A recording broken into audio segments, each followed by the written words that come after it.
Hello friends, అందరికీ happy weekend. ఈరోజు నేను చెప్పబోయే టిప్ వింటే కూరగాయలు ఇలాంటి కూరగాయలు కూడా ఉంటాయా అనుకుంటారు. సో ఇలాంటి కూరగాయలతో కూర వండేటప్పుడు చాలా జాగ్రత్తగా ఉండాలి. కూరగాయల్లోని కాకరకాయ మాత్రమే చేదుగా ఉండదు. కొన్ని బీరకాయలు, పొట్లకాయలు లాంటివి కూడా చేదుగా ఉంటాయి. సో అవి కట్ చేసుకునేటప్పుడే మనం చెక్ చేసుకోవాలి.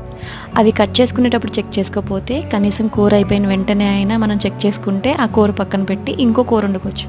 అంతేకాని నాలాగా అన్నం కూర రెడీగా ఉన్నాయి, ఆకలి మీద ఉన్నాం, తినేద్దాం అనుకుని అన్నీ ప్లేట్లో వేసుకొని కలుపుకొని ఆ ముద్దలు నోట్లో పెట్టుకున్నాక మా వారు నేను ఒకరి మొహం ఒకరు చూసుకొని నవ్వాలా ఏడవాలా, తినాలా వద్దా అన్నట్టుంటుంది. ఒక్క బీరకాయ వల్ల కర్రీ అంతా చేదైపోయింది. ఇంట్లో చికెన్ పికిల్ రెడీగా ఉంటే మా వారికి అది వేసి పెట్టేశాను. సో నా అలాంటి సిచ్యువేషన్ మీకు రాకూడదని ముందుగానే చెప్తున్నాను.